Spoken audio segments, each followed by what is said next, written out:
Hey, everybody. My name is Chikati Chima, and I am here in my home, and it is the 14th of September. And I'm really called to speak to you today about what it means to be a leader in the 21st century and redefining leadership for the 21st century. We are, if you haven't heard, in a civilizational crisis. The effects of global warming are undeniable. We are watching wildfires sweep across multiple regions of the globe simultaneously. We're having hurricanes almost every week.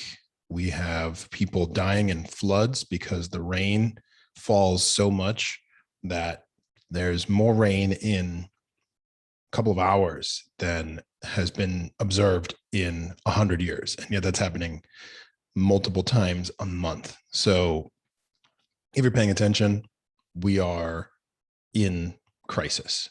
And yet we still have to get through and do what humans do, which is we adapt, we grow, and we find solutions for what's facing us. And so we need leaders who can find the solutions and bring people together to make sure that the best solutions win.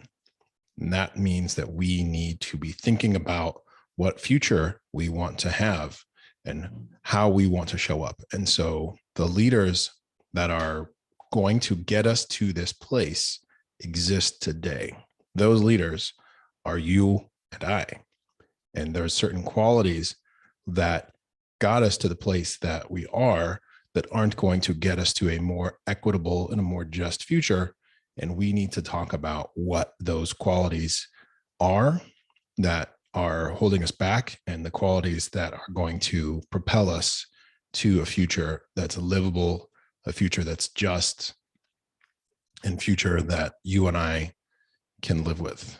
So what do I mean when I think about redefining leadership? So let's talk about this in a positive aspect for a second here.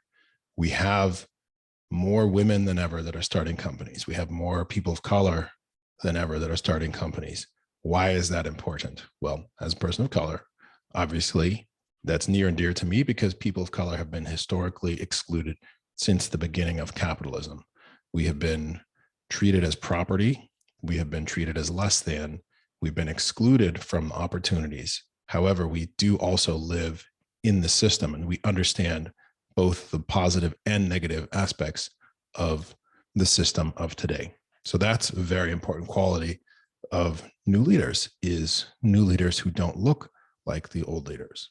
It's not just a superficial thing. It's very important that leaders of tomorrow don't physically resemble the leaders of yesterday, which isn't to say that yesterday's leaders, men, white men, can't also be important parts of the solutions, because these crises affect all of us. So clearly it's not about race, but it is about being inclusive. And that's a really important word to think about, is inclusive leadership. People that can bring everyone to the table, because we live on a planet. There's only one planet. There's no planet B. And this planet that we share is shared with all of us. Being inclusive is really, really important. Not all the answers are going to be readily available to any single person. Doesn't matter whether you're a woman, doesn't matter whether you're a person of color, trans, or anything else. You don't have all the answers. I don't have all the answers. So we have to add as many people to the table and as many people to the conversation as possible to ensure that the solutions that we desperately need serve the greatest need. Another quality that's really important is empathy. Now, what is empathy? Empathy is the ability to put yourself in someone else's shoes. Even if someone else is experiencing pain, doesn't mean you make their pain go away. It just means that you can identify with the pain that they are experiencing. A lot of people have been very selfish and very self-serving as human beings. We definitely have to look out for ourselves, but our strength is in our ability to look out for the least among us. And that is the basis of empathy, being able to put our own selfish interests aside in order to look out for others. That's another quality that's very important in the leaders of tomorrow, or today's leaders becoming the leaders of tomorrow, is being very deeply empathetic. Women tend to do this quite naturally. I'm not here to stereotype or say that anyone is bound by gender of birth, or any of those things. But, we can see the natural inclination that women have towards better collaboration, better inclusiveness. And so definitely, I think there's a very important role for female leaders to take us into the unknown and rise to the occasion. So if you're a leader and you're not a woman, think about what amazing qualities your mom, your sister, your grandmother, the women in your life have, and how can you replicate that, or defer to women and let women make more decisions. Fortunately, we are seeing in dribs and drabs that more women are starting to be the founders of companies and leaders of governments across the world. It's certainly not enough. It's nowhere near equal. Where I'm in the United States, we have some very standout leaders who are women, but our politics and business landscape is dominated still by men. And that's, that's old world thinking. So if you're a man and you want to be in a position of making change, definitely think about the qualities associated with women. Doesn't mean that anyone is being stereotyped here, but think about the qualities of compassion, nurturing, listening, collaboration, and how those can be qualities that you replicate in your dealings with other people, in your dealings with business. Now, why am I having this conversation with you? I am having this conversation because I know that we have collectively the skills and the tools to deal with what is facing us now. Does that mean we're going to put out all the wildfires? Does that mean we're going to refreeze the ice sheets that are raising the global sea level? I wish I could say that was the case. That's not the case. This really is our last stand as humans. And it's really, it makes me sick in my stomach just to say that. We've been watching this. I remember learning about acid rain and global warming in third grade. That would have been 1988 or 1989. So that was 31 years ago. And it really saddens me that over the last 31 years, we've not only done nothing, we have actually gone in the wrong direction. But that doesn't mean that we're done. The story is not over. We're going to have to preserve as much life as we can on this planet. And to do that, we're going to do that through business, and we're going to do that through technology. Hopefully, our government leaders will start to resemble the solution architects that we need, of people that are going to do a better job than those that came before, considering that all human life is at stake.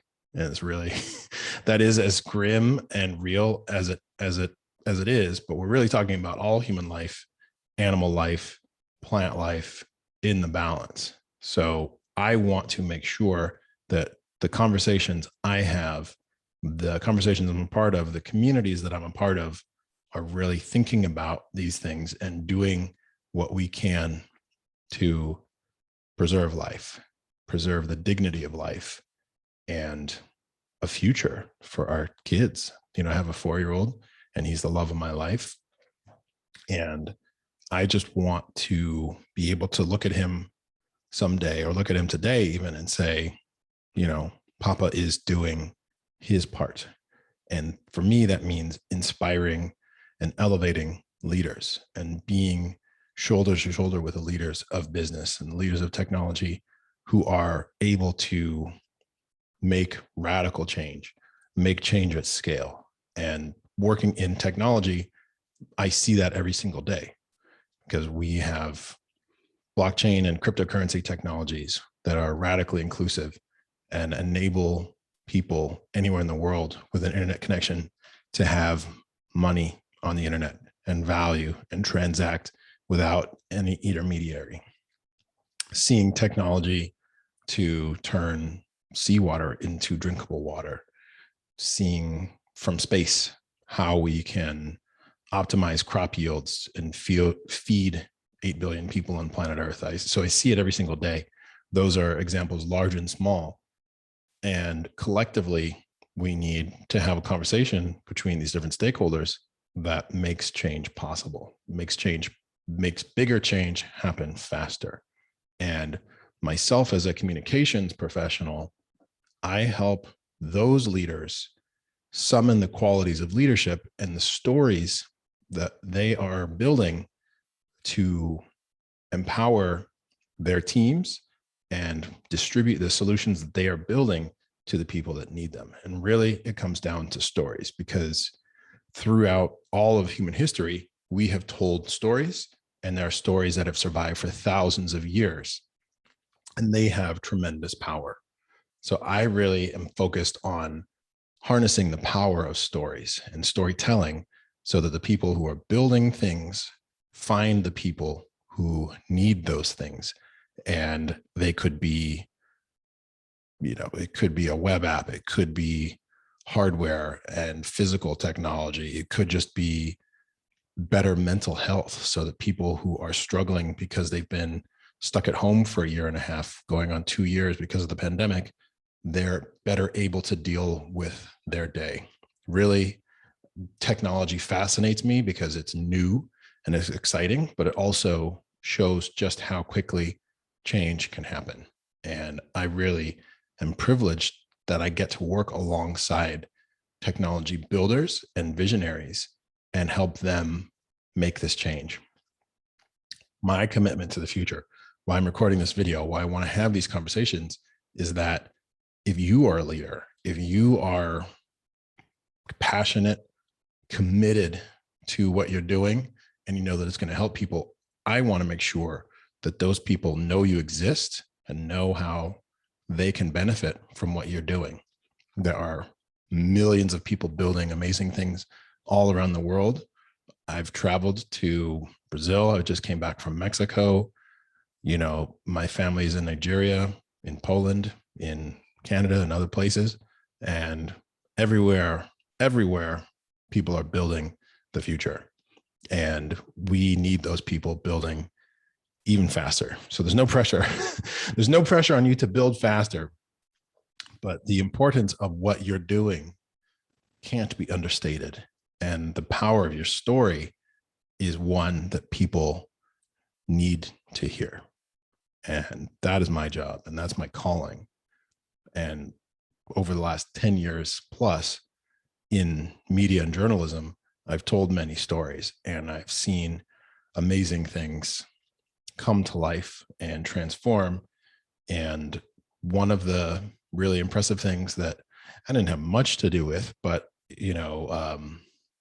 it was announced, I guess, yesterday that Intuit, which is the maker of TurboTax and a lot of small business software, and they bought Mint and Career Karma. They bought MailChimp for $12 billion. And almost 10 years ago exactly, I did get to interview the CEO of MailChimp for an article that I published in Fast Company.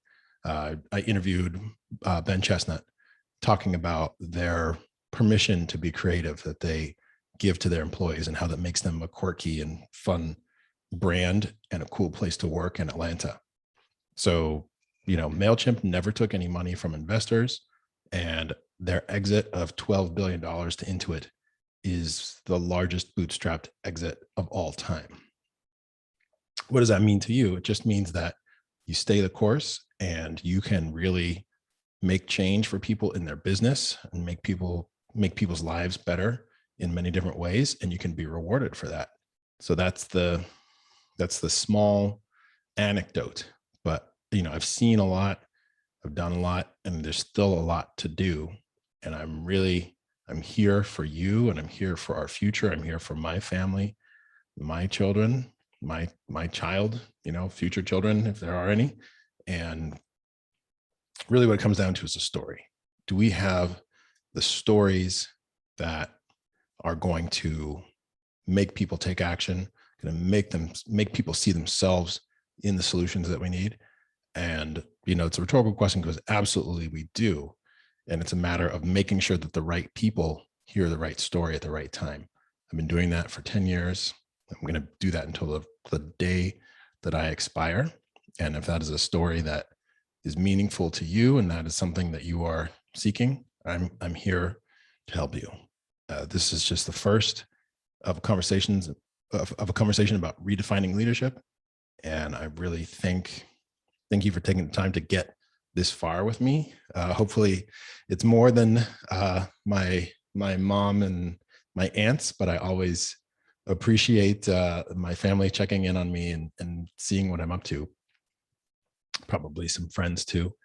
Love it when new people encounter me. That is the joy of this, is you never know who's paying attention. So, to my family and friends, thank you for paying attention. And to new people, thank you. I definitely want to continue to have these conversations, and I will have these conversations. So I'm going to put this video up on YouTube and continue to build on this theme, because we only got one planet. This is it. I don't want to be grim. I want to be dedicated to the solution, and I want to support you in solution building. This is our one shot, and I'm here to help you. So thank you, and let's do this.